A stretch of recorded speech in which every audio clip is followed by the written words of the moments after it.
మొత్తానికి స్వదేశీ న్యాయ చట్టాలను తీసుకొచ్చారు. గతంలో పార్లమెంట్లో బిల్లు పెట్టి అంశాన్ని తెరపైకి తెచ్చారు. వాటిని ఇవాల్టి నుంచి అమలు చేయబోతా ఉన్నారు.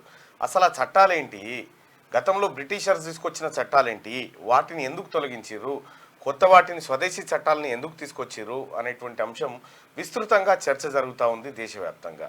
అయితే భారతీయ జనతా పార్టీ ఆధ్వర్యంలోని ఎన్డీఏ సర్కార్ తీసుకొచ్చినటువంటి ఈ కొత్త చట్టాలు ఏవైతే ఉన్నాయో ఇవి పౌరుల హక్కులను హరించే విధంగా ఉన్నాయని చెప్పి కొంతమంది న్యాయ నిపుణులు అభిప్రాయం వ్యక్తం చేస్తూ ఉన్నారు.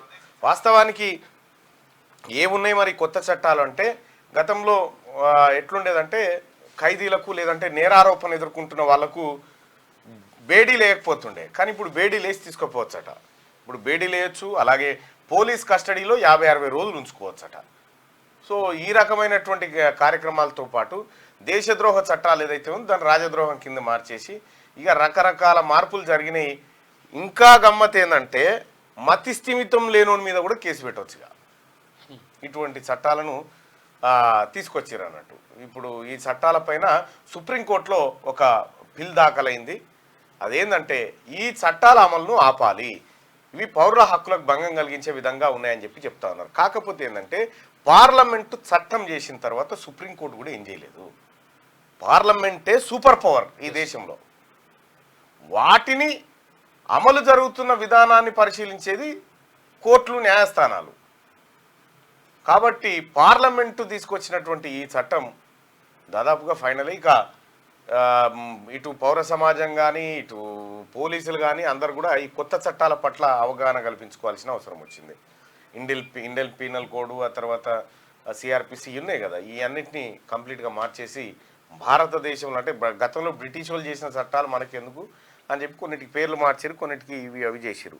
అయితే అమాయకులను కూడా జైల్లో పెట్టేటువంటి చట్టం వచ్చేసింది ఇప్పుడు. అంటే ఏ సంబంధం లేనివాడిని కూడా వట్టిగానే జైల్లో పెట్టవచ్చు అన్నట్టు అటువంటి కార్యక్రమం వచ్చింది. సరే, ఏదేమైనప్పటికీ మార్నింగ్ న్యూస్లోకి వెళ్దాం. ఇవన్నీ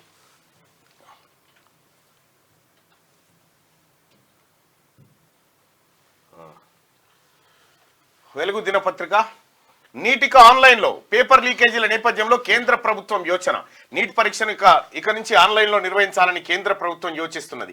పేపర్ లీకేజీల నేపథ్యంలో నీట్ సమగ్రతను కాపాడేందుకు ఈ దిశగా నిర్ణయం తీసుకున్నట్టు తెలుస్తున్నది. త్వరలోనే దీనిపై ప్రకటన వెలువడుతుందని ప్రభుత్వ వర్గాలు చెప్తున్నాయి. నీట్ పేపర్ లీక్లపై దేశవ్యాప్తంగా ఆందోళనలు, కోర్టుల్లో పిటిషన్లు, సిబిఐ ఎంక్వైరీ, పార్లమెంట్ ఉభయ సభల్లో నిరసనలు జరిగిన సంగతి తెలిసిందే. కాగా ఇటీవల రద్దు చేసిన నీట్, పీజీ, యూజీసీ, నెట్ తదితర పరీక్షల తేదీలను నేషనల్ టెస్టింగ్ ఏజెన్సీ ప్రకటించింది. అయితే ఆన్లైన్లో నిర్వహిస్తారట, ఆన్లైన్లోనే నిర్వహించి పేపర్ లీక్ కాకుండా జాగ్రత్తలు పడతారట. ఇప్పుడు లీక్ అయిన వ్యవహారంలో ఎంతవరకు ముందు పోయారని తెలియదు. మొత్తానికి ఎన్డీఏ ప్రభుత్వం అధికారంలోకి వచ్చిన తర్వాత 30-40 సార్లు లీక్ అయిందని మొన్న నేను ఎక్కడో చూసిన.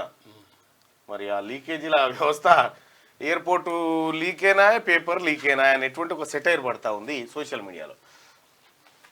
ఇక 10 మంది విద్యార్థులున్న ఒక టీచర్, 11 నుంచి 40 మంది ఉంటే ఇద్దరు, 41 నుంచి 60 మంది ఉంటే ముగ్గురు టీచర్లు. స్టూడెంట్ టు టీచర్ రేషియోను తగ్గించిన ప్రభుత్వం. గత సర్కార్ ఇచ్చిన జీవోలు సవరణ. గతంలో 19 మంది వరకు ఒకరే టీచర్, 20 నుంచి 60 మంది ఉంటే ఇద్దరు, 61 నుంచి 90 మంది ఉంటే ముగ్గురు ఉండేవాళ్ళు. గతంలో కేసీఆర్ అధికారంలో ఉన్నప్పుడు 19 మంది వరకు విద్యార్థులు ఉంటే ఒకరే టీచర్ ఉండేది. ఇప్పుడు తెలంగాణ ప్రభుత్వం 10 మంది టీచర్లు, 10 మంది పిల్లలు ఉన్నా సరే ఒక టీచర్ ఉండాల్సిందే అని చెప్తా ఉంది. గతంలో కేసీఆర్ 60 మంది పిల్లలు ఉంటే ఇద్దరు టీచర్లు ఉండాలని, ఇప్పుడున్నటువంటి ప్రభుత్వం 11 మంది పిల్లలు ఉన్నా సరే ఇద్దరు టీచర్లు ఉండాలని చెప్తా ఉంది. సో ఇట్లా టీచర్లు విద్యార్థుల రేషియోను తగ్గించింది ఈ తెలంగాణ ప్రభుత్వం. టీచర్ల బదిలీల నేపథ్యంలో స్టూడెంట్ టు టీచర్ రేషియోను ప్రభుత్వం తగ్గించింది. స్టూడెంట్ల సంఖ్యకు అనుగుణంగా టీచర్లను కేటాయించాలని నిర్ణయించింది. ఇందుకోసం గత సర్కార్ తెచ్చిన జీవోలను సవరించింది. దీంతో ప్రైమరీ స్కూళ్లలో టీచర్ల సంఖ్య కాస్త పెరగనుంది. గతంలో 19 మంది వరకు పిల్లలున్నా ఒక్కరి టీచర్ను కేటాయించాలనే నిబంధన ఉండగా ఇప్పుడు 10 మంది వరకు విద్యార్థులకే ఒక టీచర్ను కేటాయించాలని ప్రభుత్వం నిర్ణయించింది. 11 నుంచి 40 మంది ఉంటే ఇద్దరు, 41 నుంచి 60 మంది ఉంటే ముగ్గురు టీచర్లు కేటాయించనున్నట్టు ప్రకటించింది. ఈ మేరకు school education commissioner Shri Devasena ఆదివారం ఆదేశాలు జారీ చేశారు. కాగా గత బీఆర్ఎస్ సర్కార్ హయాంలో స్టూడెంట్ టు టీచర్ నిష్పత్తి పెంచారు. ప్రైమరీ స్కూల్లో 0 నుంచి 19 మంది విద్యార్థులు ఉంటే ఒక టీచర్ ఉంటే, 20 నుంచి 60 మంది ఉంటే ఇద్దరు, 61 నుంచి 90 మంది ఉంటే ముగ్గురు టీచర్లను కేటాయించేలా రూల్స్ తెచ్చారు గతంలో. ఇందుకు అనుగుణంగా 2015లో జీవో నెంబర్ 27 2021లో జీవో నెంబర్ 25 జారీ చేశారు. గతంలో ఈ జీవోల ఆధారంగానే టీచర్ల బదిలీలు జరిగాయి. 60 మందికి పైగా ఉంటే పోస్టులకు అనుగుణంగా రాష్ట్రంలో ప్రస్తుతం టీచర్ల బదిలీలు ప్రమోషన్ల ప్రక్రియ కొనసాగుతూ ఉన్నది. ఓవైపు టీచర్లకు ప్రమోషన్లు ఇచ్చి ఏ పంచాయతీ లేకుండా ప్రమోషన్లు ఇచ్చి 18-20 వేల మందికి ప్రమోషన్లు ఇచ్చి తర్వాత బదిలీల కార్యక్రమం చేపట్టి ఆ తర్వాత విద్యార్థులకు టీచర్లకు మధ్య ఉన్నటువంటి రేషియోను తగ్గించి 10 మంది పిల్లలున్న టీచర్ ఉండాల్సిందే అనేటువంటి విధంగా విద్యా వ్యవస్థ పైన తెలంగాణ రాష్ట్ర ప్రభుత్వం దృష్టి పెట్టింది. సో గతంలో కేసీఆర్ ఉన్నప్పుడు 2000 మంది జనాభా ఉన్న కాడ వైన్స్ ఉండాలని చెప్పిండు. కానీ ఇక్కడ 10 మంది పిల్లలు ఉన్నా కూడా ఒక టీచర్ ఉండాలని తెలంగాణ ప్రభుత్వం చెప్తా ఉంది. అప్పుడు 19 మంది విద్యార్థులు ఉన్నా కానీ స్కూళ్ళని ఎత్తేసి పడేసిండు, ఖతం చేసిండు. ఎందుకంటే టీచర్ కొన్ని వేల పాఠశాలలు ఖతం చేసిండు. ఇక ఇది ఇట్లుంటే గల్లీ గల్లే ఢిల్లీ ఢిల్లే కేంద్రంతో ఇచ్చిపుచ్చుకునే ధోరణిలో కాంగ్రెస్ ప్రభుత్వం. ఎన్నికల వరకే రాజకీయం, తర్వాత రాష్ట్ర ప్రయోజనాలే లక్ష్యం. గత బీఆర్ఎస్ సర్కార్కు భిన్నంగా ముందుకు రాష్ట్ర పనుల కోసం కేంద్రాన్ని కలుస్తున్న సీఎం మంత్రులు, ప్రధానమంత్రి కేంద్ర మంత్రులకు వినతులు, మొన్న రోడ్లు, నిన్న రక్షణ భూముల కోసం రిక్వెస్ట్లు, కంటోన్మెంట్ ఇష్యూకు పరిష్కారం, తాజాగా స్మార్ట్ సిటీల గడువు పొడిగింపు. ఫలిస్తున్న ప్రయత్నాలు. ఇక రాష్ట్ర ప్రభుత్వ చొరవతో కంటోన్మెంట్ వాసులు చిరకారి కోరికను కేంద్ర ప్రభుత్వం నెరవేర్చింది. జిహెచ్ఎంసీలో కంటోన్మెంట్ ఏరియా విలీనానికి ఆమోదం తెలుపుతూ 2 రోజుల కిందటనే ఉత్తర్వులు జారీ చేసింది. ఈ ఏడాది మార్చి 5న రాష్ట్ర పర్యటనకు వచ్చిన ప్రధాని మోడీకి కంటోన్మెంట్ విలీన ప్రక్రియపై సీఎం రేవంత్ రెడ్డి వినతి పత్రం ఇచ్చారు. ఆ తర్వాత రక్షణ శాఖ మంత్రిని కలిసి విజ్ఞప్తులు చేశారు. ఈ ఎఫెక్ట్తో ఎంతో కాలంగా పెండింగ్ లో ఉన్న విలీన ప్రక్రియకు శుభం కార్డు పడింది. రేవంత్ విజ్ఞప్తితో స్మార్ట్ సిటీ పనుల గడువును కూడా కేంద్ర ప్రభుత్వం పొడిగించింది. హైవేల విస్తరణ, కొత్త హైవేల గుర్తింపుపై కూడా కేంద్ర మంత్రి నితిన్ గడ్కరీ సానుకూలంగా స్పందించారు. డిప్యూటీ సీఎం భట్టి విక్రమార్క విజ్ఞప్తితో బొగ్గు గనులను నేరుగా సింగరేణికి కేటాయించే విషయంలో తమ వంతు ప్రయత్నం చేస్తానని కేంద్ర బొగ్గు గనుల శాఖ మంత్రి కిషన్ రెడ్డి హామీ ఇచ్చారు. ఇక ఇదిలా ఉంటే రాజకీయాల కంటే రాష్ట్ర ప్రయోజనాలకే పెద్దపీట వేస్తామని చెప్పిన రేవంత్ సర్కార్ ఆ దిశగానే ముందుకు పోతున్నది. రాష్ట్ర అభివృద్ధి కోసం కేంద్రంతో ఇచ్చిపుచ్చుకునే ధోరణి అవలంబిస్తున్నది. వివిధ రంగాల్లో రాష్ట్రానికి రావాల్సిన నిధుల కోసం వీలు చేసుకొని మరీ ప్రధాని మోడీని, కేంద్ర మంత్రులను సీఎం రాష్ట్ర మంత్రులు కలుస్తూ ఒత్తిడి పెంచుతున్నారు. ఇక్కడి పరిస్థితులను వివరించి నిధులు తీసుకొచ్చేందుకు ప్రయత్నిస్తున్నారు. కేంద్రం నుంచి మనకు రావాల్సిన వాటా విషయంలో గత బీఆర్ఎస్ సర్కార్కు భిన్నంగా ప్రస్తుత కాంగ్రెస్ ప్రభుత్వం అడుగులు వేస్తున్నది. ఈ ప్రయత్నాలు ఫలితాలను ఇస్తున్నాయి. భేషజాలు పక్కన పెట్టి ఇటీవల సుమారు వారం రోజులు ఢిల్లీ పర్యటనలో సీఎం రేవంత్ రెడ్డి పార్టీ వ్యవహారాల కంటే రాష్ట్ర ప్రభుత్వ వ్యవహారాలకే ఎక్కువ ప్రయారిటీ ఇచ్చారు. జూన్ 24న రక్షణ శాఖ మంత్రి రాజ్నాథ్ సింగ్ ను కలిసిన ఆయన హైదరాబాద్ లో రోడ్ల విస్తరణ, ఇతర అవసరాల కోసం 2500 ఎకరాల రక్షణ శాఖ భూములను రాష్ట్ర ప్రభుత్వానికి బదలాయించాలని విజ్ఞప్తి చేశారు. వరంగల్లో సైనిక్ స్కూల్ అనుమతులను పునరుద్ధరించాలని కోరారు. అదే రోజు కేంద్ర గృహ నిర్మాణ పట్టణాభివృద్ధి శాఖ మంత్రి మనోహర్ లాల్ ఖట్టర్ ను కలిసిన సీఎం రేవంత్ రెడ్డి ఈ ఆర్థిక సంవత్సరంలో ప్రధానమంత్రి ఆవాస్ యోజన కింద తెలంగాణకు 2.7 లక్షల ఇండ్లను మంజూరు చేయాలని కోరారు. తమ ప్రభుత్వానికి భేషజాలేమీ లేవని, కేంద్రం పెట్టిన రూల్స్ కు తగ్గట్టుగానే ఇండ్ల నిర్మాణం చేపట్టి పేదలకు అందజేస్తామని కేంద్ర మంత్రిని కన్విన్స్ చేయడానికి సీఎం ప్రయత్నించారు. గతంలో కేటాయించిన నిధుల్లో నుంచి 1605 కోట్లు రావాల్సి ఉన్నదని, వాటిని కూడా విడుదల చేయాలని ఆయన కేంద్ర మంత్రిని విజ్ఞప్తి చేయడం జరిగింది. అయితే తెలంగాణ రాష్ట్ర గతంలో కేసీఆర్ కు కేంద్రంతో నువ్వేందా ఇచ్చేది, నేనే దేశాన్ని జాతున్నా అనే కేసీఆర్ ఉండేది. ఎట్లా అంటే ఇది మాది ధనిక రాష్ట్రం, ముమ్మాడికి ధనిక రాష్ట్రం, మా తన అడగోలుగా పైసలు ఉన్నాయి అని చెప్పి కేసీఆర్ చెప్పిండు. డొల్లా అన్న సంగతి తర్వాత తెలిసింది. అయితే విషయం ఏంటంటే కేంద్రం నుంచి రాష్ట్రానికి రావాల్సిన వాటా ఉంటుంది. పన్నుల వాటా కానీ, గ్రాంట్లు కానీ, లేకపోతే ఇతరత్ర ప్రయోజనాలు ఏవైతే ఉంటాయో వాటన్నిటినీ తీసుకురావడం కోసం రాష్ట్ర ప్రభుత్వం నిరంతరం కృషి చేస్తూనే ఉండాలి, ఒత్తిడి పెంచుతూనే ఉండాలి. సో తద్వారా నిధులు ఎక్కువ రాబట్టుకునేటువంటి అవకాశం ఉంటుంది. పోయిన ఆర్థిక సంవత్సరంతో పోల్చుకుంటే 1-2 నెలల్లోనే 2500 కోట్ల రూపాయలు ఎక్కువ ఆదాయాన్ని సమకూర్చుకోగలిగింది తెలంగాణ ప్రభుత్వం. సరే కేంద్రం నిధులు ఇవ్వకపోయినా ఏది లక్ష్యాన్ని మాత్రం చేరుకుంది, అంతకంటే ఎక్కువే తీసుకోగలిగింది. ఇటు కేంద్ర ప్రభుత్వం ఇచ్చేటువంటి విషయంలో రాష్ట్ర ప్రభుత్వం మాకు ఏ భేషజాలు లేవు, అయ్యో మీరు బీజేపీ వాళ్ళు మేము కాంగ్రెస్ వాళ్ళమని లేదు, మనమిద్దరేమో కలిసి రాష్ట్రంలో ఉన్నటువంటి ప్రజల ప్రయోజనాలు నెరవేర్చాలి కాబట్టి రావాల్సిన వాటా ఇవ్వండి, మేము సఖ్యతగా ఉంటాం. మీరు గతంలో కేసీఆర్ వాళ్ళు కట్టించే 70 ఇళ్ళు కావన్నా డబుల్ బెడ్రూమ్ ఇల్లు కడతా చూడన్నాడు, ఆ పైసలు ఆయనతో తప్పుకున్న మింగిండి ఒడిచిపోయింది. ఇప్పుడు అట్లా కాదు, 2.7 లక్షల ఇండ్ల కోసం ఇండ్లు మంజూరు చేయండి, నేను కట్టిస్తా ప్రజలకు అని చెప్పి ముఖ్యమంత్రి రేవంత్ రెడ్డి గారు విజ్ఞప్తి చేయడం, వాళ్ళు కూడా సానుకూలంగా స్పందించడం. మరోవైపు సింగరేణి బొగ్గు నేరుగా సింగరేణికే కేటాయించేటట్టు, ఈ వేలం గీలం లేకుండా సింగరేణికే కేటాయించేటట్టు చూడాలని డిప్యూటీ సీఎం బట్టి విక్రమార్క గారు చెప్పడం, కేంద్రం సానుకూలంగా స్పందించడం. గతంలో ఏం చేసిండు కాక ఏది ఫసల్ బీమా యోజన కానీ లేకపోతే ఆయుష్మాన్ భారత్ కానీ ఏది అమలు చేరం, మేము కేంద్ర ప్రభుత్వంలో పథకాల్లో చేరమని చెప్పి చెప్తే మనకు నష్టం జరిగింది.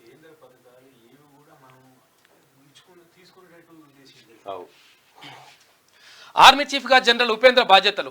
ఆర్మీ 30వ చీఫ్ గా జనరల్ ఉపేంద్ర ద్వివేది ఆదివారం బాధ్యతలు స్వీకరించారు. మధ్యప్రదేశ్కి చెందిన ఆయన రేవాలోని సైనిక్ స్కూల్లో చదువుకున్నారు. 1981లో నేషనల్ డిఫెన్స్ అకాడమీలో చేరిండ్రు.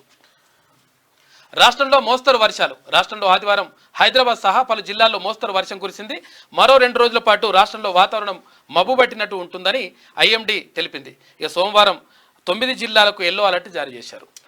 రైట్గా డిఎస్ భౌతికాయం వద్ద నివాళులర్పిస్తున్న సీఎం రేవంత్, డిఎస్ కు కన్నీటి వీడ్కోలు, ప్రభుత్వ లాంఛనాలతో అంత్యక్రియలు, సంతాపం తెలిపిన ఖర్గే, సోనియా, రాహుల్ గాంధీ అంటూ వార్తను చూస్తా ఉన్నాం.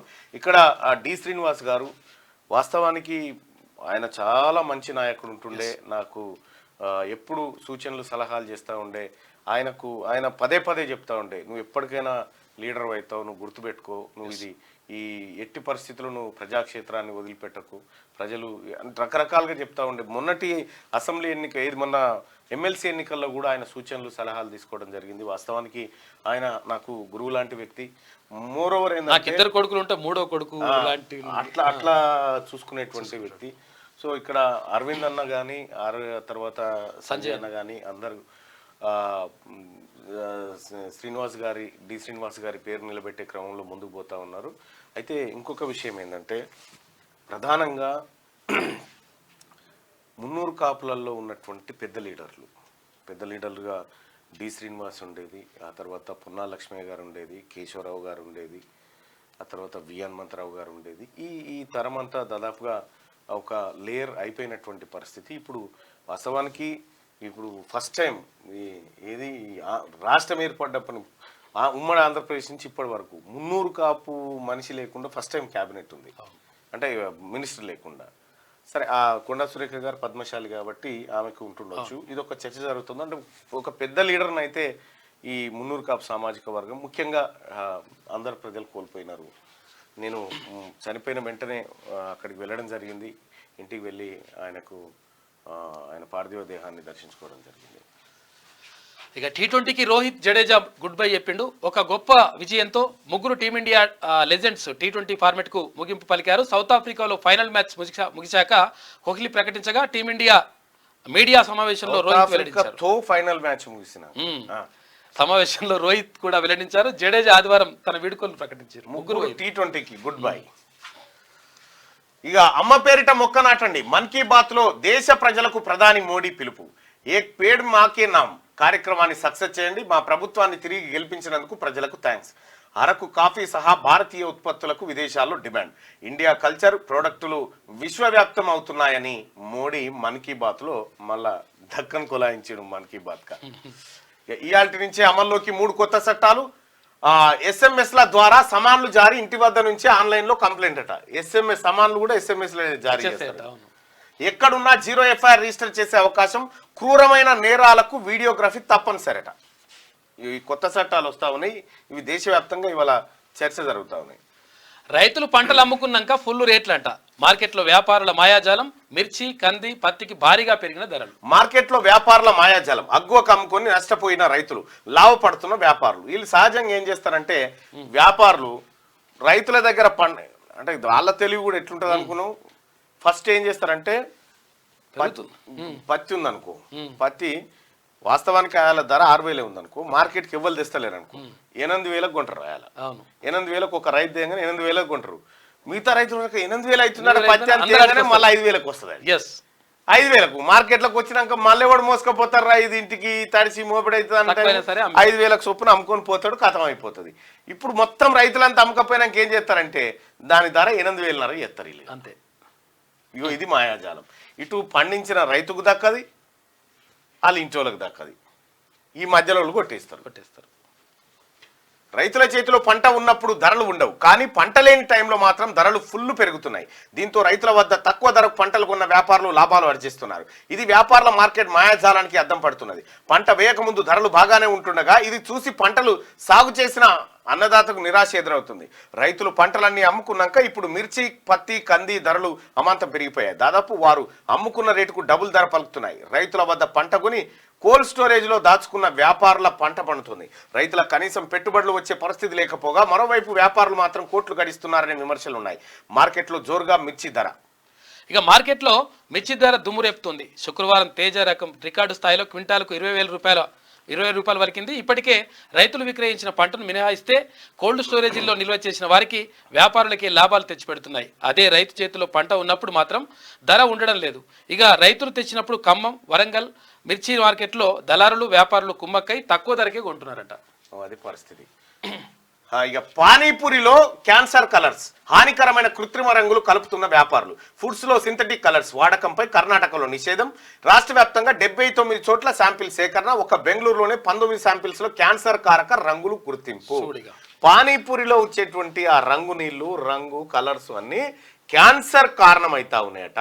ఇక పానీపూరి అంటే ఏ బండికాడ చూసినా ఇట్లా పట్టుకొని ఉంటారు, రెడీ ఉంటారు, ఇట్లా పట్టుకొని దాలో ప్యాజ్ దాలో ఏ దాలో ఓ దాలో అనుకుంటా ఆడ నిలబడతారు. పానీపూరి క్యాన్సర్ కారకమట. ఇక మీకు అంత తినాలనిపిస్తే ఇంట్లో తయారు చేసుకోరు. అయితే ఆ ఎర్రది చట్నీ అది ఉంటది కదా, పోస్తారు కదా సాస్ లాంటిది, దాంట్లో ఇంత కలర్ వేస్తారు. తర్వాత పచ్చ పచ్చగా రావాలని కలర్ కృత్రిమ రంగులు. తర్వాత స్వీట్ హౌస్లలో కూడా స్వీట్లలో కలర్ కలిపి పాడవుతారు. అది చూస్తుంది కాదు ఆయన తింటానికి మంచిగా ఉంటుంది, సరిపోతుంది, ఆరోగ్యం మంచిగా ఉండాలి. చెదురుతున్న చిరుతల గూడు. మీ స్వీట్లు గిట్లుగా ఇంత కొబ్బరి ముక్క, ఇంత బెల్లం తినూరి మంచిగా, చాలా మంచిది.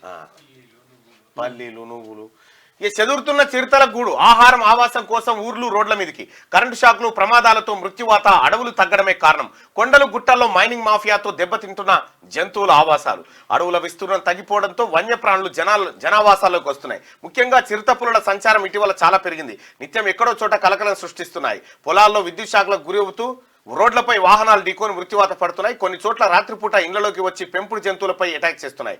అడవుల విస్తీర్ణం రోజు రోజుకు తగ్గిపోతుండడం వల్లే చిరుతలు జనావాసాల్లోకి వస్తున్నాయని ఎక్స్పర్ట్ చెప్తున్నారు. గ్రామాలు, పట్టణాల విస్తరణ, పోడు వ్యవసాయం కోసం అడవులను నరకడం, మైనింగ్, అడవుల వెంబడి రోడ్ల నిర్మాణం, అడవుల్లో శాకాహార జంతువుల సంఖ్య తగ్గిపోవడం వంటి అనేక కారణాల వల్ల జనావాసాల్లో చిరుతల సంచారం పెరిగిందని వివరిస్తున్నారు. మాయమవుతున్న గుట్టలు. చిరుతలు కొండలు, గుట్టలు తమ ఆవాసాలను ఏర్పరచుకుంటున్నాయి. బండరాల మధ్య ఉంటూ వేటను కొనసాగించి జీవితాన్ని గడుపుతున్నాయి. అటవీ శాఖ లెక్కల ప్రకారం మన రాష్ట్రంలోని ప్రతి జిల్లాలోనూ చిరుతలున్నాయి. అయితే రాష్ట్రంలో జనాభా పెరుగుతుండటంతో ఇందుకు అనుగుణంగా పట్టణాలు, పల్లెలు విస్తరణ కూడా పెరుగుతుంది. గ్రామాలు, పట్టణాల మధ్య కనెక్టివిటీ కోసం అటవీ ప్రాంతాల గుండా రోడ్లు నిర్మిస్తున్నారు. దీంతో చిరుతలు తమ ఆవాసాలను కోల్పోతున్నాయి. ఓ చోట నుంచి మరో చోటికి తమ ఆవాసాలను మార్చుకుంటున్నాయి. గత 10 ఏళ్లుగా రాష్ట్రంలో కొండలు, గుట్టలను గ్రానైట్ కోసం ఇష్టం వచ్చినట్టుగా తవ్వేసిరు. దాని కారణంగా చిరుత పులులకు ఉండేందుకు జాగలేదట. తద్వారా అవి రోడ్ల మీదకి వచ్చి యాక్సిడెంట్లు అయ్యి అట్లా ఇట్లా చనిపోతున్నాయి అనేది ఒక ప్రత్యేక కథనాన్ని వెలుగు దినపత్రికలో మనం చూస్తూ ఉన్నాం. సో ఇప్పుడు కొత్త చట్టాలకు సంబంధించి ప్రజాభిప్రాయం ఏంది? కొత్త చట్టాలు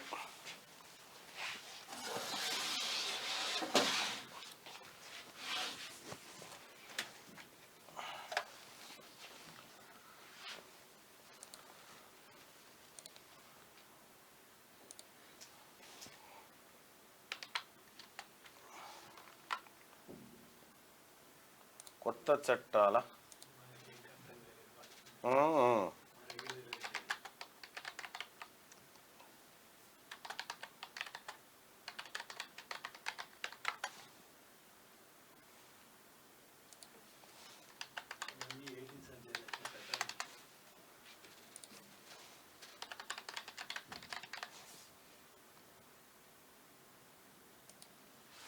రైట్. కొత్త చట్టాల పైన మీ అభిప్రాయాన్ని తెలియజేయండి. అలాగే మార్నింగ్ న్యూస్ చూస్తున్నటువంటి సోదరులారా, ఇది లైక్ బటన్ క్లిక్ చేయాల్సిందిగా మీ అందరూ రిక్వెస్ట్ చేస్తా ఉన్నా. కొత్త చట్టాల అమలు మంచిదేనా అనేటువంటి పోల్ ఇక్కడ చూస్తా ఉన్నా. మీ అభిప్రాయాన్ని తెలియజేయండి కొత్త చట్టాలపైన. ప్రజల మనిషి వెంకయ్య, భారతమాత సేవలో ఆయన జీవన ప్రస్థానం. ప్రజాసేవ పట్ల తిరుగులేని నిబద్ధత గల నేత. ఆటుపోట్లను తేలిగ్గా అధిగమించే సమర్థుడు. మాజీ ఉపరాష్ట్రపతిపై ప్రధాని మోడీ వ్యాసం రాసిండు. వెంకయ్య నాయుడు వాక్పటిమ సాటిలేనిది. జన్మదిన వేడుక సందర్భంగా ప్రధాని ప్రశంస. వెంకయ్యపై 3 పుస్తకాలు నిన్న ఆవిష్కరించిండు వర్చువల్ గా. గట్టిగా స్వదేశీ న్యాయం నేటి నుంచి అమల్లోకి కొత్త నేర చట్టాలు. భారత న్యాయ సంహిత, నాగరిక సురక్ష, సాక్ష్య అధినియం, ఐపీసీని ఇక బిఎన్ఎస్, సిఆర్పిసిని బిఎన్ఎస్ఎస్, ఎవిడెన్స్ యాక్టు బిఎస్ఏ గా మార్పు, పోలీసులకు మరిన్ని అధికారాలు, దేశద్రోహం రాజద్రోహంగా పరిగణన, నిందితుల చేతులకు బేడీలు పునరుద్ధరణ, కొత్త చట్టాలపై పలు వర్గాల అభ్యంతరాలు. ఇవి మన కోసం చేసుకున్న చట్టాలని అమిత్ షా గారు చెప్తున్నటువంటి మాట. బెయిల్ కఠినం, ఇప్పుడు బెయిల్ వచ్చడం అంత ఈజీ కాదు. ఇక న్యాయ వ్యవస్థలో విస్తృతమైన మార్పులు తీసుకొచ్చే కొత్త నేర చట్టాలు సోమవారం నుంచి అమల్లోకి రానున్నాయి. బ్రిటిష్ కాలం నాటి ఇండియన్ పీనల్ కోడ్ ఇక మీదట భారతీయ న్యాయ సంహిత, code of criminal procedure, Bharatiya Nagarik Suraksha సంహితగా Indian evidence act, భారతీయ సాక్ష్య అధినియంగా మారుతున్నాయి. అయితే వివిధ వర్గాల నుంచి నూతన చట్టాలపై తీవ్ర అభ్యంతరాలు వ్యక్తమవుతున్నాయి. వీటి అమలును నిలిపివేయాలని కోరుతూ సుప్రీంకోర్టులో ఇప్పటికే ఓ పిటిషన్ దాఖలైంది. గత ఏడాది డిసెంబర్లో సదరు పిటిషన్ విషయంలో ఇక బెయిల్ కఠినం, పోలీస్ కస్టడీలో 55 నుంచి 75 రోజులు ఉండొచ్చు. పోలీస్ కస్టడీలో డిజిటల్ ఉపకరణాలను ట్యాంపర్ చేసి సాక్ష్యాధారంగా వాడే ముప్పు. అంటే ఇప్పుడు ఎట్లా ఉందంటే, ఇప్పుడు డిజిటల్ ఉపకరణాలు ఉన్నాయి. సపోజ్ నీ ఫోన్ ఉందనుకో, నీ ఫోన్లో అప్పటి వరకు ఏం లేదు, పోలీసులు స్వాధీనం చేసుకుని ఆ ఫోన్లో ఏమన్నా పెట్టి ఇదే సాక్ష్యం అని చూపించచ్చు. ఇటువంటి ప్రమాదాలు ఉన్నాయి అన్నట్టు. రైట్. ఇక కొత్త చట్టాల్లో వివాదాంశాలు ఉన్నాయి, అమలును వాయిదా కోరుతూ సుప్రీంకోర్టులో పిటిషన్ దాఖలైంది. సో ఈ కొత్త చట్టాలపైన ఇంకా పూర్తిగా అవగాహన రావాల్సినటువంటి అవసరం ఉంది. ప్రజలకు అవగాహన లేదు చట్టం అమల్లోకి వచ్చిన రోజుకి. మరి పోలీసులకు ఎట్లా అవగాహన అవుతుందో చూడాలి. ఇది చాలా కన్ఫ్యూజన్. అప్పటి వరకు పాత సెక్షన్లే ఉంటాయంట, కొన్ని రోజులు కొనసాగిస్తారు పాత సెక్షన్లని, ఆ తర్వాత మారుస్తారు. ప్రపంచ వీరులకు 125 కోట్లు, టీమిండియా బీసీసీఐ భారీ నజరానా, అంతర్జాతీయ టీ20లకు జడేజా గుడ్ బై, విరాట్ కోహ్లీ, రోహిత్ శర్మ బాటలో వీడ్కోలు. ఒక్క రోజులో 3 క్రికెటర్ల నిర్ణయం, కోచ్గా ముగిసిన ద్రవిడ్ పదవి కాలం, క్రికెటర్లకు మోదీ ఫోన్, గెలుపుపై ప్రశంసలు కురిపించినట్టు. మోదీతో ఫోన్లో మాట్లాడుతున్న కోహ్లీ, రోహిత్. ఇక సుదీర్ఘ నిరీక్షణకు తెరదించుతూ 100 కోట్ల మంది అభిమానుల ఆకాంక్షలు నెరవేరుస్తూ టీ20 ప్రపంచ కప్ గెలిచిన టీమిండియాకు బీసీసీఐ 125 కోట్ల రివార్డు ప్రకటించింది. కింగ్ కోహ్లీ, కెప్టెన్ రోహిత్ శనివారం పొట్టి ఫార్మాట్ కు గుడ్ బై చెప్పగా, ఆల్రౌండర్ జడేజా ఆదివారం వారి బాటలోనే నడిచారు. హెడ్ కోచ్ ద్రావిడ్ పదవీ కాలం జూన్తో ముగిసింది. ప్రపంచ కప్ విజయం అనంతరం ప్రధాని మోడీ, కోచ్, క్రికెటర్లకు ఫోన్ చేశారు. ద్రావిడ్, రోహిత్, కోహ్లీ, పాండ్యా, సూర్యను ఆయన అభినందించారట. అయితే 125 కోట్ల రూపాయలు అంటే వీళ్ళు గెలిచినందుకు, ప్రపంచ కప్ గెలిచినందుకు మన క్రికెటర్లకు, కోచ్లకు, వాళ్ళకు సపోర్టింగ్ టీం ఏదైతే ఉందో వాళ్ళందరికీ 125 కోట్ల రూపాయల నజరానా ఇచ్చింది. ఎవరు? బీసీసీఐ. మరి బీసీసీఐ దగ్గర గని పైసలు ఎక్కడంటే, ప్రపంచంలోనే ధనవంతమైన క్రికెట్ బోర్డు మన బీసీసీఐ. అడవులుగా పైసలు ఉన్నాయి, ఎందుకంటే టీవీ రైట్స్ అవ్వో ఇవ్వో అమ్ముకొని అడవులుగా సంపాదించింది. ఉత్తగా ఏం కాదు. బదిలీకి లెక్క, విద్యార్థుల సంఖ్యకు అనుగుణంగా ఉపాధ్యాయులు, 10 మంది పిల్లలున్న పాఠశాలకు ఒక టీచర్, 40 మంది ఉంటే 2, 60 మందికి 3. బదిలీల్లో ఉపాధ్యాయ కేటాయింపు విధానం ఇదే. అయితే విద్యార్థులు, టీచర్ల నిష్పత్తి హేతుబద్ధీకరణ, విద్యా బోధనలో నాణ్యత ప్రమాణాల కోసమే. ఇక ప్రవేశాలు లేని బడులకు ఉపాధ్యాయులను ఇవ్వరు. వీటిలో 8 ఏళ్లు పూర్తయితే బదిలీ, కోరుకున్న వారికి. ఆప్షన్లు చూపించకపోవడంపై సంఘాల అభ్యంతరం, బదిలీలు చేశాక సర్దుబాటు చేయాలని డిమాండ్. రాష్ట్రంలోని పాఠశాలలో ఇకపై విద్యార్థుల సంఖ్యకు అనుగుణంగానే ఉపాధ్యాయులను కేటాయించాలని ప్రభుత్వం నిర్ణయించింది. తద్వారా విద్యార్థులకు మెరుగైన విద్యా బోధన అందుతుందని భావిస్తుంది. ప్రస్తుతం జరుగుతున్న ఉపాధ్యాయ బదిలీలో ఈ విధానాన్ని అమలు చేయనున్నారు. ఆయా పాఠశాలలో ఉపాధ్యాయ పోస్టులను కూడా ఈ మేరకు చూపిస్తున్నారు. బదిలీల్లో భాగంగా ప్రస్తుతం ఉపాధ్యాయులు తాము కోరుకునే స్థానాలకు సంబంధించి వెబ్ ఆప్షన్లు నమోదు చేసుకునే ప్రక్రియ కొనసాగుతుంది. అయితే ప్రభుత్వం తీసుకున్న నిర్ణయం కారణంగా కొన్ని పాఠశాలల్లో ఉన్న పోస్టుల కంటే తక్కువ పోస్టులను చూపిస్తున్నారని ఉపాధ్యాయులు ఆందోళన వ్యక్తం చేస్తున్నారు. కానీ ఆ పాఠశాలల్లో విద్యార్థుల సంఖ్య తక్కువగా ఉండడం ఎందుకు కారణమని తెలుస్తుంది. విద్యార్థుల సంఖ్య ఆధారంగా టీచర్ పోస్టులు కేటాయించే క్రమంలో కొన్ని పాఠశాలలకు ఉన్న పోస్టుల కంటే తక్కువ మందే ఉన్నారు. రేవంత్ ఇంటికి గోయల్, హైదరాబాద్కు వచ్చిన కేంద్ర మంత్రిని ఆహ్వానించిన సీఎం, రాష్ట్ర అభివృద్ధికి సంబంధించిన పలు అంశాలపై చర్చ. ఇక భేటీలో పాల్గొన్న మంత్రి శ్రీధర్ బాబు, వేం నరేందర్ రెడ్డి. ఇక వైద్య రిపోర్టులు ఆన్లైన్లో, ప్రభుత్వ ఆసుపత్రుల్లో ఇకపై అమలుకు నిర్ణయం. రోగుల ఫోన్లకు మెసేజ్లు 2 జిల్లాల్లో పైలట్గా, తద్వారా దశల వారీగా రాష్ట్రమంతటా వర్తింపు. వైద్య రిపోర్టులు ఆన్లైన్లో, ప్రభుత్వ ఆసుపత్రుల్లో ఇకపై అమలుకు నిర్ణయం అంట. వైద్య రిపోర్ట్ ఏదంటే టెస్ట్ చేయించుకుంటే ఫోన్లకు పంపిస్తారు. ఫోన్లకు పంపించేసి మనం చూసుకోవచ్చు. కొన్ని ఇప్పుడు నడుస్తున్నాయి. స్మార్ట్ సిటీల గడువు పొడిగింపు, పనుల పూర్తికి వచ్చే మార్చి 31 దాకా అవకాశం. జాబితాలో రాష్ట్రంలోని వరంగల్, కరీంనగర్ కొత్త పనులు ఇవ్వరు, పాతవే పూర్తి చేయాలి. మ్యాచింగ్ నిధులు ఇచ్చి అభివృద్ధికి సహకరించాలి. కేంద్ర హోంశాఖ సహాయ మంత్రి బండి సంజయ్. ఇక తెలంగాణ ఏర్పాటులో డిఎస్ పాత్ర కీలకం. గాంధీ కుటుంబానికి ఆయన ఎంతో ఆత్మీయుడు. నిజామాబాద్లో నివాళులర్పించిన సీఎం రేవంత్. అధికారిక లాంఛనాలతో డిఎస్ అంత్యక్రియలు పూర్తి. ఇవి ఆంధ్రజ్యోతిలో ఉన్నటువంటి వార్తలు. సరే, శనార్థి తెలంగాణ చూద్దాం. బీఆర్ఎస్ ను గద్దె దింపింది మల్లన్నే. ప్రభుత్వ మార్పు వాతావరణాన్ని తీసుకొచ్చిండు. ఒకప్పుడు విద్యాదానం గొప్పదైతే నేడు ప్రధాన వ్యాపారం అయింది. చదవంటే తనను తాను సంస్కరించుకోవడమే. రాష్ట్ర పర్యాటక శాఖ మంత్రి జూపల్లి. మంత్రుల్లో జూపల్లి సౌమ్యుడు. కొల్లాపూర్ దిశను మార్చే శక్తి ఆయనకు ఉంది. పట్టభద్రులు ఎమ్మెల్సీ తీన్మార్ మల్లన్న నేను ఒక స్కూల్ కార్యక్రమంలో పాల్గొన్న సందర్భంలో ఆయన చెప్పినటువంటి మాట. T20 ఫార్మాట్ కు గుడ్ బై. కోహ్లీ రోహిత్ సంచలన నిర్ణయం. ఒకే సమయంలో ప్రకటించిన ఇద్దరు స్టార్ ఆటగాళ్లు. వారి బాటలోనే రవీంద్ర జడేజా. ఇదే చివరి వరల్డ్ కప్. కోహ్లీ మాటలు రావడం లేదని రోహిత్. ఉరకలు వేసే అశ్వంలా సేవలు అందించా అని చెప్పి జడేజా. గుర్రం లెక్క పోయినట్టు గుర్రం లెక్క ఉరికిన అంటుండు రకంగా. గట్టిగా డిఎస్సి ఎస్జిటి యాప్లో ఫ్రీ కోచింగ్ అక్కడ ఉంటాయి, క్లాసులు ఉంటాయి, వినొచ్చు ఎవరైనా. గట్టిగా కలెక్టర్లకు ఫుల్ పవర్స్. ప్రజలకు మేలు జరిగే విషయంలో కలెక్టర్లదే కీలక పాత్ర. కొత్త పోడు భూములను కొట్టొద్దు, పాత పోడు భూముల్ని వదలొద్దు. మంత్రి సీతక్క. వెంకయ్య జీవితం స్ఫూర్తిదాయకం. గ్రామ స్థాయి నుంచి ఉపరాష్ట్రపతి వరకు వెంకయ్య నాయుడు జీవిత ప్రస్థానం అద్వితీయం. కొనియాడిన ప్రధాని మోడీ వెంకయ్య 75వ పుట్టినరోజు సందర్భంగా ఆయన జీవితంపై 3 పుస్తకాలు ఆవిష్కరించాడు. ఇక్కడ చూస్తే టార్గెట్ లోకల్. తెలంగాణలోను జనసేన డిమాండ్. జనసేన బీజేపీ దోస్తానా కంటిన్యూ. జనసేన నేతలతో పవన్ భేటీ. పవన్ ఇమేజ్ ను క్యాచ్ చేసుకునే యోచనలో బీజేపీ పక్కా ప్లాన్. గ్రామీణ స్థాయిలో బలపడాలని జనసేన ఏపీసీని రిపీట్ చేసిన స్కెచ్. గతంలో పొత్తు ప్రయోగం విఫలమైపోయింది. అయితే తెలంగాణ పాలిటిక్స్ రోజు రోజుకి రసవత్తరంగా మారుతున్నాయి. ఓవైపు బీఆర్ఎస్ పతనావస్థకు చేరుకుంటే మరోవైపు ఆ స్థానాన్ని భర్తీ చేసేందుకు బీజేపీ విశ్వ ప్రయత్నాలు చేస్తుంది. అందులో భాగంగానే ఏపీ తరహాలో తెలంగాణలోని బీజేపీ జనసేన టీడీపీ కూటమి దిశగా అడుగులు వేసే పరిస్థితి కనిపిస్తుంది. ప్రధానంగా ఏపీ ఎన్నికల్లో సంచలన విజయాన్ని నమోదు చేసిన జనసేనకు తెలంగాణలో డిమాండ్ పెరిగినట్టు కనిపిస్తుంది. దీంతో తెలంగాణలో మరోసారి బీజేపీ జనసేన పొత్తు ఖాయమనే సంకేతాలు వినిపిస్తున్నాయి. నిజానికి ఇటీవల పవన్ కళ్యాణ్ తెలంగాణలోని కొండగట్టు ఆంజనేయ స్వామి పర్యటన నేపథ్యంలో రాజకీయాల్లో సరికొత్త చర్చకు తెరలేపింది. దీనికి బలం చేకూరుస్తూ పవన్ కళ్యాణ్ 2వ రోజు హైదరాబాద్ లో ఉండి తెలంగాణ జనసేన నేతలతో భేటీ కావడం ప్రాధాన్యతను సంతరించుకుంది. ప్రధానంగా తెలంగాణలో రానున్న స్థానిక సంస్థల ఎన్నికలే టార్గెట్ గా పవన్ కళ్యాణ్ అడుగులు వేస్తున్నట్టు తెలుస్తుంది. అయితే పవన్ కళ్యాణ్ ఇమేజ్ ను క్యాచ్ చేసుకునేందుకు బీజేపీ ఆ దిశగా పక్కా ప్లాన్ తో ముందుకు సాగుతుంది. ఇప్పటికే బీజేపీ తెలంగాణ లోక్సభ ఎన్నికల్లో ఏకంగా 8 స్థానాలు గెలుచుకొని మంచి ఊపు మీద ఉంది. ఇదే సమయంలో ఏపీలో జనసేన చారిత్రాత్మక విజయం సాధించి జోష్ మీద ఉంటే ఇదే ఊపులో తెలంగాణలోనూ రానున్న స్థానిక సంస్థల ఎన్నికల్లో సత్తా చాటాలను భావిస్తడం గమనం. అంటే సేమ్ ఏపీలో పెట్టుకున్నటువంటి జనసేన టీడీపీ బీజేపీ కూటమి ఏదైతే ఉందో ఆ పొత్తును తెలంగాణలో కూడా కంటిన్యూ చేయబోతా ఉన్నారట భవిష్యత్ రోజులలో. తద్వారా గ్రామీణ ప్రాంతాల్లో బలపడాలనేది భారతీయ జనతా పార్టీ ఆశగా ఒక వార్త.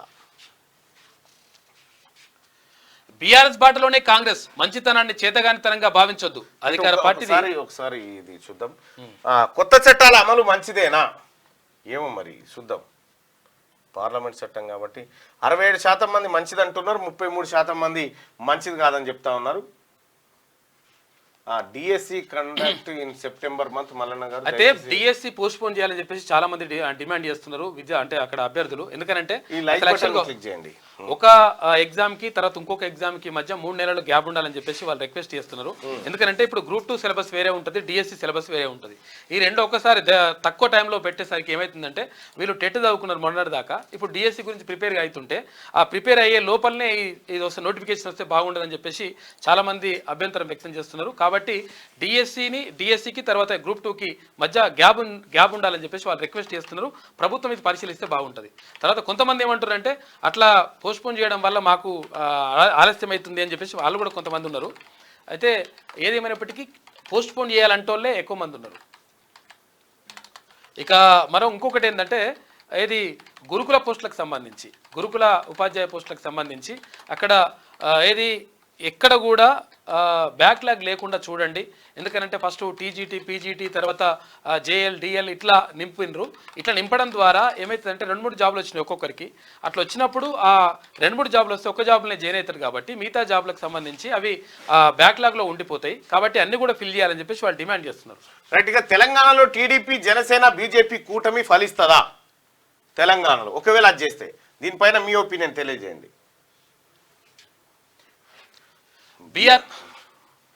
బీఆర్ఎస్ బాటలోనే కాంగ్రెస్. మంచితనాన్ని చేతగానితనంగా భావించదు. అధికార పార్టీ దుర్మార్గమైన విధానం. తమ పార్టీ ఎమ్మెల్యేలకే నిధులు కేటాయింపు. జనసేన పొత్తుపై హైకమాండ్ నిర్ణయం తీసుకుంటుంది. కేంద్ర మంత్రి బండి సంజయ్. అంటే ఇక సెలవు నిజామాబాద్లో ప్రభుత్వ లాంఛనాలతో అంత్యక్రియలు పూర్తి. డిఎస్ భౌతికాయానికి సీఎం రేవంత్ రెడ్డి నివాళి.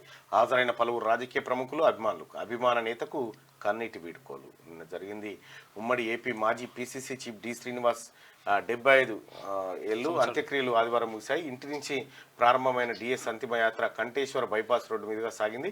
నిజామాబాద్ బైపాస్ రోడ్డు సమీపంలో ఆయన ఫామ్ హౌస్లో ప్రభుత్వ అధికారిక లాంఛనాల నడుమ డిఎస్ అంత్యక్రియలు నిర్వహించారు. డిఎస్ను చివరి చూపు చూసుకునేందుకు రాజకీయ పార్టీల నేతలు, కార్యకర్తలు, అభిమానులు, బంధువులు భారీగా వచ్చి అంత్యక్రియల్లో పాల్గొన్నారు. ఆశ్రు నయనాల నడుమ డిఎస్కు తుది వీడుకోలు పలికారు. అంతకుముందు నిజామాబాద్లోని డిఎస్ నివాసానికి వచ్చిన CM Revanth Reddy, deputy CM Bhatti, మంత్రులు, కాంగ్రెస్ నేతలు, కార్యకర్తలు వెళ్లి ఆయన పార్థివ దేహానికి నివాళులర్పించారు. ఇక నైజీరియాలో ఘోరం. ఈశాన్య నైజీరియాలో ఆత్మాహుతి దాడులు, 18 మంది మృతి, 42 మంది గాయాలైనాయి. ఇక బాంబులు కట్టుకొని మహిళల ఆత్మాహుతి అంట. పెళ్లిలో తర్వాత అంత్యక్రియలు బాంబులు పేల్చుకున్నారు. ఎక్కువ భూమి కొడితే ఇక్కడ భూమి కొడితే అక్కడికి వస్తుంది. స్మార్ట్ సిటీ గడువు పొడిగింపు సీఎం రేవంత్ రిక్వెస్ట్ కు కేంద్రం ఓకే. 2025 మార్చి వరకు పొడిగింపు. ఈ మేరకు రాష్ట్రానికి లేఖ రాసిన కేంద్రం. కంటోన్మెంట్ పైన కూడా కేంద్రం మంచి నిర్ణయం తీసుకుంది. అంటే రాష్ట్ర ప్రభుత్వం రిక్వెస్ట్ పెట్టింది కంటోన్మెంట్ ఇక్కడ జిహెచ్ఎంసీలో విలీనం చేయాలని. భాగ్యనగరంలో భారీ వర్షం, జలమయమైన రహదారులు, పలు చోట్ల ట్రాఫిక్ జామ్, తీవ్ర ఇబ్బందులు పడ్డ వాహనదారులు. వర్షాలు పడతా ఉన్నాయి. ఇక వలస కూలీలకు మోక్షం ఇప్పుడు. దౌర్భాగ్యం దేశాలు దాటుతుంటే గల్ఫ్ బాధితుల గోస ఏ ప్రభుత్వాలకు పెట్టేది అని అన్ని ఉన్న అల్లున్నోట్లో శని అన్నట్టు సకల సౌభాగ్యాల భారతదేశంలో పుట్టగుడి కోసం పక్క దేశాలకు వలస వెళ్లడం ఇంకెన్నాళ్ళు. నిరుద్యోగం చాప కింద నీర్లా విస్తరిస్తుంటే రాజకీయం పెట్టుబడి వ్యవస్థలకు దోచిపెడుతుంది. నీతి నిజాయితీగా ఓటు వేసినా అది చెల్లని రూపాయి కిందనే జమ అవుతుంది. పేద ప్రజల బతుకులు రాతలు మార్చే ప్రభుత్వాలను ఏ ఆన్లైన్లో ఆర్డర్ పెట్టి కొనుగోలు చేసేది. నాయకుల మాటలు అంగట్లో సరుకుల కన్నా అధ్వానంగా మారుతున్నాయి. మాటకు కట్టుబడని లీడర్లే ఇప్పుడు పెత్తనం చేస్తున్నారు. ప్రజాస్వామ్యం ఇంకా ఎప్పుడు వర్ధిల్లేది, ప్రజలు ఎప్పుడు స్వేచ్ఛావాయువులు పీల్చేది, ఇంకా కులమతాల పెనుమంటల్లో నా దేశం పొగసురుతుంది, అబద్ధాల హామీలతో నా దేశం తెల్లారుతుందని పెద్దపల్లి రాజన్న రాష్ట్రం. నిన్న డిఎస్ గారు అంత్యక్రియలకు సంబంధించి పాస్పోర్ట్ స్కామ్ జరిగిందట. ముంబైలో వెలుగులో ఘటన, 32 మందిని అరెస్ట్ చేసిన సిబిఐ. వెంకయ్య జీవితం స్ఫూర్తిదాయకం, టార్గెట్ లోకల్ అంటూ ఏపీకి సంబంధించి ఒకసారి దిశ వార్తలు ఒకసారి పోల్ చూద్దాం. ఓకే. తెలంగాణలో టీడీపీ, జనసేన, బీజేపీ కూటమి ఫలిస్తుందా అంటే చూద్దాం. 53% మంది ఫలించదని, 47% మంది ఫలిస్తుందని చెప్పి చెప్తున్నటువంటి మాట. సో మరి ఆ కూటమి ఎట్లా ఉండబోతుంది, ఏం కథ అనేది చూద్దాం. రైట్. ఇంకొక విషయం చెప్పాలి. తెలంగాణలో ఇప్పుడు వర్షాల సీజన్ కాబట్టి ప్రజలంతా కొద్దిగా అప్రమత్తంగా ఉండాలి. చిన్నపిల్లలకు రోగాలు వచ్చేటువంటి పరిస్థితి ఉంటుంది. వైద్యం తెలంగాణ ప్రభుత్వం ముఖ్యంగా వైద్య ఆరోగ్య శాఖ కూడా అప్రమత్తంగా ఉండాల్సినటువంటి అవసరం ఉంది. చాలామంది పబ్లిక్ వచ్చి మీరు కంటిన్యూ చేయాలి.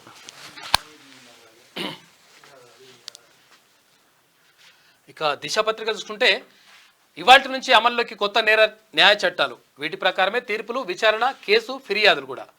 రాజద్రోహం స్థానంలో దేశద్రోహం పదం చేరిక.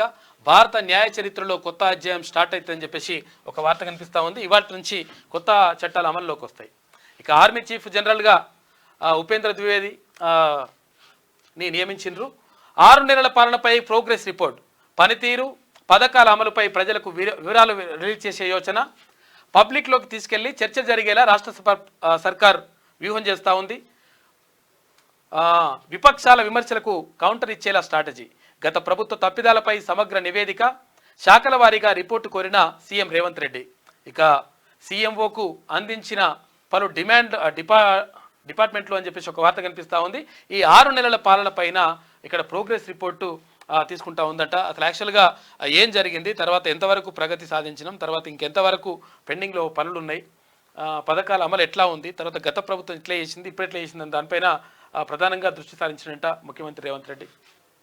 ఇక పీసీసీ చీఫ్ పోస్టుకు 4 టర్మ్స్ ఫార్ములానంట. పరిగణనలోకి 2004-2018 పీరియడ్. సీఎం రెడ్డి తర్వాత పీసీసీ అధ్యక్షుడు బీసీ అంట. ఇదే విధానం అనుసరించాలనుకుంటున్న హైకమాండ్. ఏఐసీసీ స్థాయిలో వేగంగా కసరత్తు జరుగుతూ ఉందంట. అయితే సీఎం రెడ్డిగా ఉన్నాడు కాబట్టి అక్కడ పీసీసీ అధ్యక్షుడు బీసీ ఉంటే బాగుంటుందని చెప్పేసి భావిస్తూ ఉన్నారంట. మరి చూడాలి ఎట్లుంటుందో. 100 రోజుల్లోనే వ్యతిరేకత, అటకెక్కిన కాంగ్రెస్ పాలన, బీజేపీ ఎమ్మెల్యేల పట్ల వివక్ష సరికాదు, జనసేనతో పొత్తు డిసిషన్ బీజేపీ హైకమాండ్దే, కేంద్ర హోంశాఖ సహాయ మంత్రి బండి సంజయ్ చెప్పిండు. ఇక విహారయాత్రలో విషాదం, ముంబై బూసీ డ్యాం జలపాతంలో కొట్టుకుపోయిన 5, 3 డెడ్ బాడీలు లభ్యమైనాయంట, మరో 2 కోసం గాలింపులు, మృతులది ఒకే కుటుంబం అంట. ఎందుకంటే ఈ ఫోటోలు తీసుకుంటానికి పోయి ఆగమవుతుంటారు, చాలా జాగ్రత్తగా ఉండండి. ఇప్పుడు ఎందుకంటే ఈ వానలు కొడుతున్నాయి కదా, ఆ జలపాతాల దగ్గరికి పోతూ ఉంటారు. మీరు ఫోటోలు మంచిగానే ఉంటాయి కానీ జీవితమే పోత పరిశాన్ అవుతుంది. ఒకసారి ఆలోచించుకొని చూసుకోరు. మరి పిల్లలకి ఇట్లా పోతుంటారు, కొంచెం తల్లిదండ్రులు కూడా చూస్తుంటారు ఒకసారి. ఇక ఓపెన్ డిస్కషన్, క్రాస్ ఎగ్జామినేషన్. ఈ వారం నుంచి కాళేశ్వరం దర్యాప్తు ముమ్మరం. జస్టిస్ పిసి ఘోష్ కమిషన్కు 60కి పైగా అఫిడవిట్లు వచ్చినాయంట. కొన్నింటిని పరిశీలించిన కమిషన్ హెడ్ తప్పనిసరి అయితే పొలిటీషియన్లకు నోటీసులు ఇస్తారంట. ఫస్ట్ టెక్నికల్ అంశాలపై బహిరంగ చర్చ, వారి మధ్యనే క్రాస్ ఎగ్జామినేషన్కు ఛాన్స్ అంట. అనంతరం ఆర్థిక అంశాలపైన ఎంక్వైరీ చేస్తామని చెప్పేసి జస్టిస్ పిసి ఘోష్ కమిషన్ చెప్తా ఉంది. ఓపెన్ డిస్కషన్, క్రాస్ ఎగ్జామినేషన్ కూడా చేస్తామని చెప్తున్నారు. 10 మంది స్టూడెంట్స్ ఉన్న స్కూల్కు ఒక టీచర్. పాఠశాల విద్యాశాఖ ఉత్తర్వులు జారీ, పాత నిబంధనలు మారుస్తూ నిర్ణయం తీసుకున్నారు. బోధనలో నాణ్యతా ప్రమాణాలు పెంచడంపై ప్రభుత్వం దృష్టి పెట్టింది. ఎందుకంటే తక్కువ మంది టీచర్ ఉన్నా కానీ టీచర్ స్టూడెంట్ రేషియోను తగ్గిస్తూ, అంటే తక్కువ మంది స్టూడెంట్ ఉన్నా కానీ టీచర్లను ఎక్కువ పెడుతూ ప్రభుత్వం నిర్ణయం తీసుకుంది. ఇది మంచి పరిణామం. ఇక పెళ్లి ఖర్చులకే పెద్దపీటనంట. దేశంలో విద్య కన్నా వివాహానికే అత్యధిక వ్యయమంట. ఏటా 1 కోటి పెళ్లిళ్ళు, 10 లక్షల కోట్ల రూపాయలు ఉఫ్ అంట. ఆభరణాలు దుస్తులకే సింహభాగం అంట వెల్లడించిన బ్రోకరేజ్ సంస్థ జఫరీస్ అని చెప్పేసి ఒక వార్త కనిపిస్తూ ఉంది. బాగా ఖర్చు పెడుతున్నారట మొత్తం. అంటే ఈ చదువుల కంటే ఎక్కువ పెళ్లిలకే పెడుతున్నారంట. దాంట్లో ఎక్కువ ఏంటంటే ఆభరణాలు, ఇక్కడ బంగారానికి, తర్వాత ఇక్కడ ఏది బట్టలకే పెడుతున్నారట మొత్తం. బీఆర్ఎస్ లోకల్ ప్రిపరేషన్, స్థానిక సంస్థల ఎన్నికలే టార్గెట్గా ముందుకు. ఫామ్ హౌస్ వేదికగా గులాబీ బాస్ ప్రణాళికలు, నిత్యం నేతలు క్యాడర్తో మీటింగులు జరుపుతా ఉన్నారు. ఇక 2 లక్షల ఉద్యోగాల హామీ ఏమైంది? సమస్యలపై అసెంబ్లీలో స్తంభింపజేస్తామని చెప్పేసి సిద్దిపేట ఎమ్మెల్యే హరీష్ రావు అంటుండు. మరి నువ్వు ఉన్నప్పుడు ఏం చేసినవే? అప్పుడు కూడా ఇస్తే మంచిగా ఉంటుండే కదా. ఇప్పుడు కూడా ఇవ్వాలే, కానీ అప్పుడు కూడా ఇస్తే బాగుంటుండే కదా. ఇంకా స్మార్ట్ సిటీ మిషన్ ఏడాది పొడిగింపు. సీఎం రేవంత్ రెడ్డి రిక్వెస్ట్కు కేంద్రం ఓకే చెప్పింది. పెండింగ్ వర్క్స్ కంప్లీట్కు అవకాశం. వరంగల్, కరీంనగర్లో పనులు కంటిన్యూ చేస్తూ ఉన్నారు. ఇక ఫామ్ ప్లాట్లకు రైతు బంధు. 2 లక్షల ఎకరాల్లో ఫామ్ ల్యాండ్స్ వెంచర్లు. రైతు బంధు, రైతు బీమా పేరిట మార్కెటింగ్. హైదరాబాద్ చుట్టుపక్కల జోరుగా బిజినెస్ జరుగుతూ ఉంది. గజాల్లో కొనుగోలు చేస్తున్న నగరవాసులు. గుంటల్లో రిజిస్ట్రేషన్లు చేస్తున్న తహసీల్దారులు. 7 ఏళ్లలో పెరిగిన 18 లక్షల పాస్బుక్లు. వీటికి పెట్టుబడి సాయం కట్ చేస్తే 300 కోట్ల రూపాయలు మిగులుతాయంట సంవత్సరానికి. ఇక ట్రాప్ చేసి ఘాతుకానికి పాల్పడి నేరన్మెట్ బాలిక గ్యాంగ్ రేప్ కేసులో పురోగతి సాధించిండ్రు పోలీసులు. ఇక 10 మంది నిందితులను అరెస్ట్ చేసిండ్రు. గంజాయి మత్తులు అఘాయిత్యాలు చేస్తున్నారంట. నిందితులకు ఇతర నేరాలతో సంబంధం ఉందని చెప్పేసి అంటా ఉన్నారు ఈ లంగ కొడుకులు. మరి ఇదేందో ఇదంతా ఈ గంజాయి తర్వాత ఈ డ్రగ్స్ని ఎట్టి పరిస్థితుల్లో అదుపు చేయాల్సిన అవసరం ఉన్నది. ఇటువంటి అఘాయిత్యాలకు పాల్పడుతున్నారు వెస్ట్ ఫెలోస్.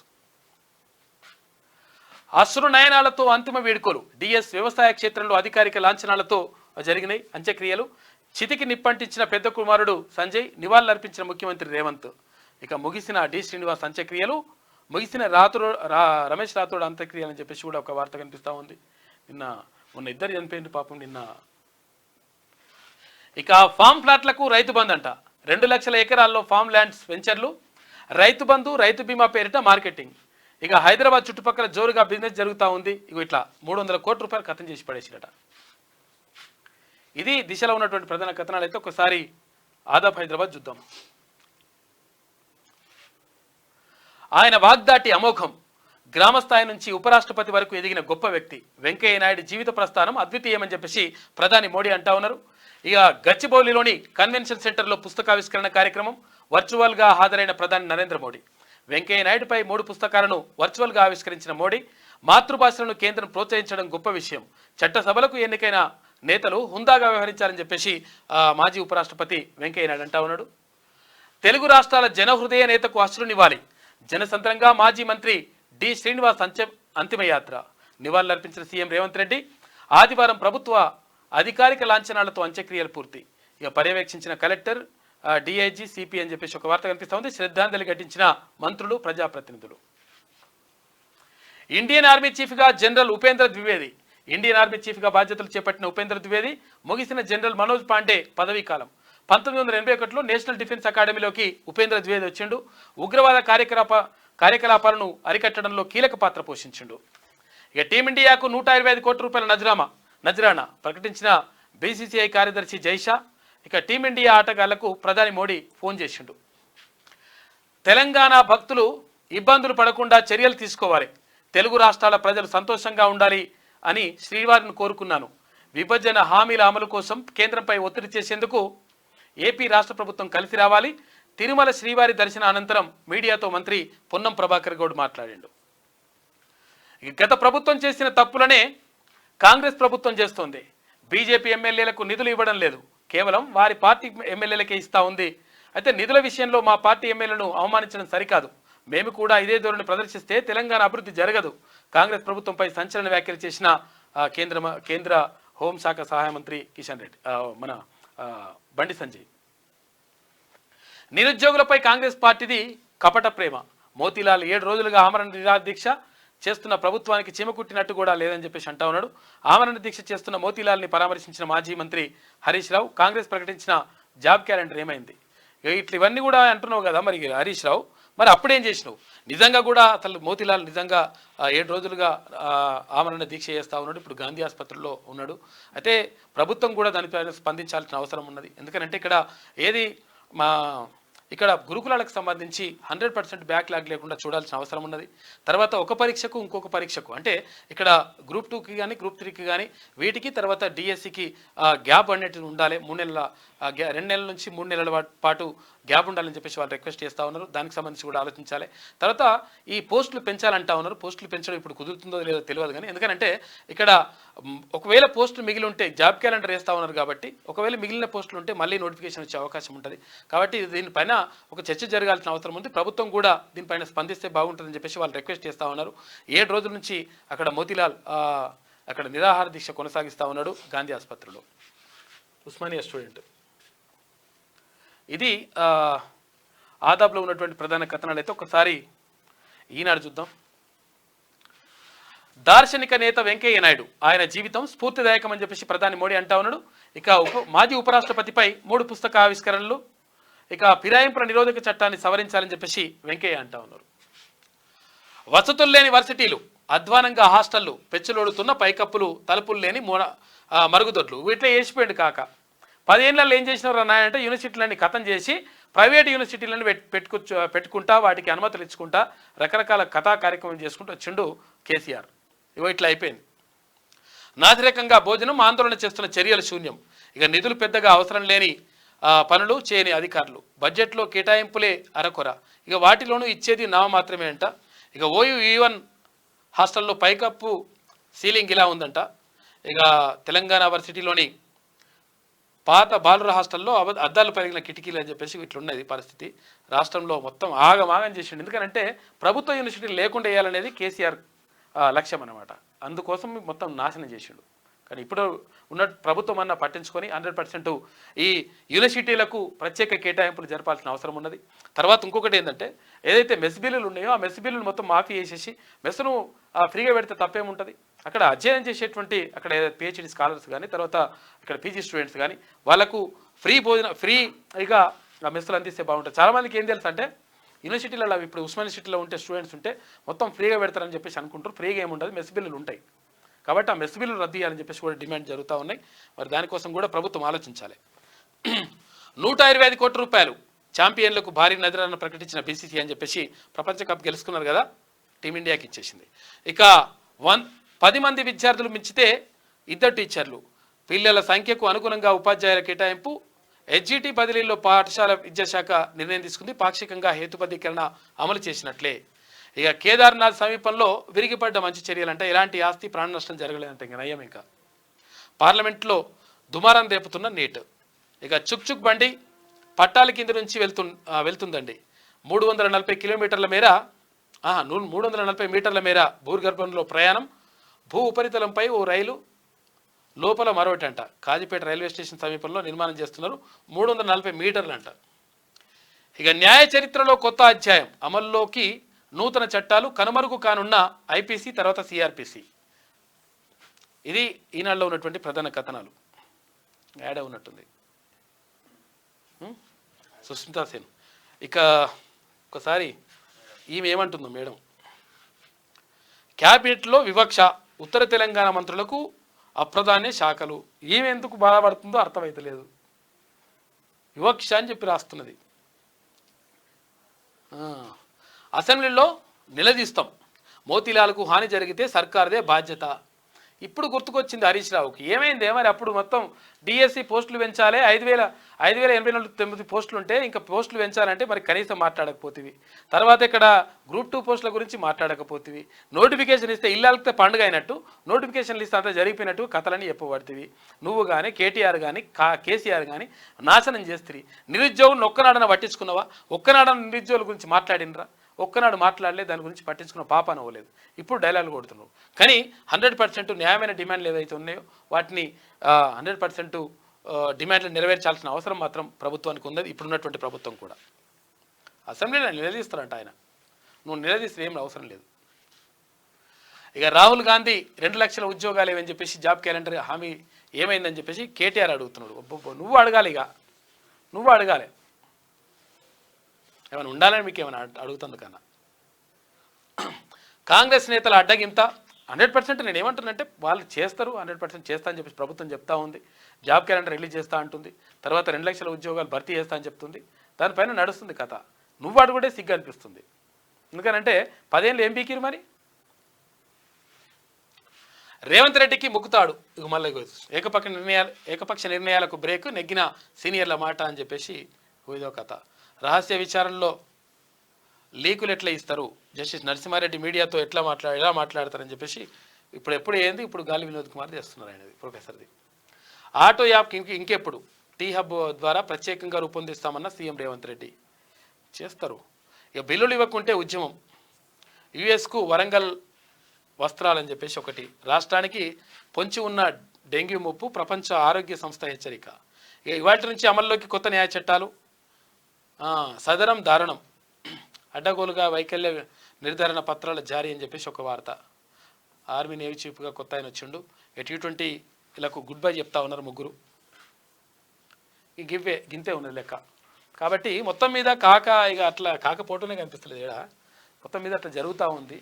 ఏదేమైనప్పటికీ 100% ప్రభుత్వం అంటే ఇక్కడ నిరుద్యోగుల పట్ల నిర్ణయం తీసుకోవాల్సిన అవసరం ఉన్నది. నిరుద్యోగుల గురించి ఆలోచించాల్సిన అవసరం ఉన్నది. ఎందుకంటే నిరుద్యోగులు 100% అక్కడ కేసీఆర్ ప్రభుత్వాన్ని గద్దె దింపడానికి ప్రయత్నం చేసినారు, అందులో విజయం సాధించినారు. కాబట్టి ఇప్పుడున్నటువంటి ప్రభుత్వం నిరుద్యోగుల పట్ల 100% నిరుద్యోగుల పక్షపాతిగా ఉండాల్సిన అవసరం ఉన్నది. నిరుద్యోగుల పట్ల సానుకూల నిర్ణయాలు తీసుకోవాల్సిన అవసరం ఉన్నది. తర్వాత ఇప్పుడు ఏవైతే డిమాండ్లు పెడతా ఉన్నారో, గ్యాప్ ఇస్తే పోయేది ఏముంటుంది, గ్యాప్ ఇవ్వమని చెప్పేసి అడుగుతా ఉన్నారు. గ్యాప్ ఇవ్వండి ఒక ఎగ్జామ్కి ఇంకో ఎగ్జామ్కి. తర్వాత ఇంకొకటి ఏంటంటే ఇక్కడ గురుకుల పోస్టులు ఎట్టి పరిస్థితుల్లో బ్యాక్లాగ్ ఉండడానికి వీల్లేదు. వీటన్నిటిపైన నిర్ణయం తీసుకుంటే కూడా బాగుంటుంది.